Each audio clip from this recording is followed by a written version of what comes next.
كنت wanaagsan mar kale iyo cooking with xabsa maanta waxaan sameynaynaa bariis Soomaali bariiska aad taqaanid si fudud loo sameeyay codsi ka yimid asxaabta darteed asxaabta waliba kuwa aan dhahay iskaabada ah aad ii soo weydiiyay bariis sida loo kariyo soo sheeg marka insha Allah wakaas ayna ballantii waa ka soo baxay fiirsada digaagana wuxuu ku jiraa cajalada kale oo ku jirto wixii tala iyo tusaale aan nala soo socodsiiyay oo mahadsantiin assalaamu calaykum bismillaahir rahmaanir rahiim markaan waxaan bilaabanaynaa bariis kariskani oo waxyaabaha u baahan tahay waka halkaas ku qoran bariiskan waa iska fudud yahay kariskiisa marka 3 xabo toona kabsar caleen yar 2 xabo yaanyo ah intaas dhadhanka aad u fiicnaynaysaa marka insha Allah intaas isku shiita koob halfkiisa biyo ah ku shiidanaysaa marka si fiican ugu shiidato basashii iyo saliidii ku diyaar ah oo ku qalaysmatay aa ku darsanaysaa halkaas marka ku darsato cabaara u kaadinaysaa xawaajiyaal yaryar ku daraysaa oo aan idin tusi doono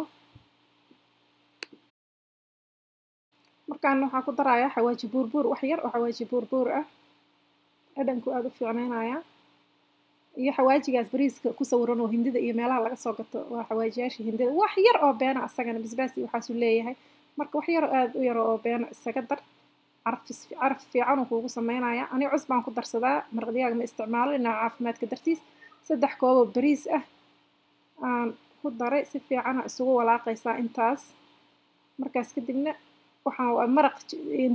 maraqi oo digaaga oo aan ka reebay aan meeshaas ku daray oo maraq hore hilib kale waa idin ma tusin kan laakiin waa maraq oo biyaha chicken oo digaaga marka insha Allah ani foornadan galiyaa idinka hadda kor ku karsanaysaan dabka u gaabi 2 koob iyo bar biyo marka ku dartay biyaha ka badinin foornada maraq dabka u gaabi insha Allah marka insha Allah wakaas bariiskii oo ka soo dhaco qatara wakaas foornadan ku kariye aniga digaaga kor ka saaranaysa ama hilib wixii markaas haysato hilibka iyo digaagaba uu ku jiraa marka fiirsada insha Allah bariiska digaaga sida loo karinayo iyo hilib ariga sida loo karinayo labadaba waa soo galiye marka jaaniskan waxaan uga faa'iideysanayaa inaan idin tuso marka ma aragti guriga wax lagu kariyo oo wax la shiilo si tartiib si fudud oo sida ugu fudud oo loo carfin karo guriga saarta daaqadaha u furaysaa dabcan daaqadaha marka u furtaa day winter tahayna vanka shidaysaa Soomaa wax yar u kaadinay marka cuntada karisi kadib insha Allah sida ugu fudud oo marka oo guriga loo carfiyo aniga saana u samaystaa insha Allah waxa waay 4 koob biyo ah adiga 4 koob biyo ah ama 2 koob hadhow gadaal uga dari doonaa jab uunsi ah jabkaas uunsiga nooca markaas haysato okaasa waa jab uunsiga cada aniga maanta isticmaalaya guriga waxaan ku leeyahay ma sha Allah qiiqna malahan yaani ilmaha dhibaaya ama dadka neefta ku dhijinaya uunsi markii la shido waa aragteen adiga dhan neefta kugu dhageysa marka insha Allah sida fudud oo loo sameeynayo marka aniga sidaan fudud aan guriga u carfsadaa 2 dhibcood 3 dhibcood camal oo ma aragta catarka nooca markaas haysato ku darso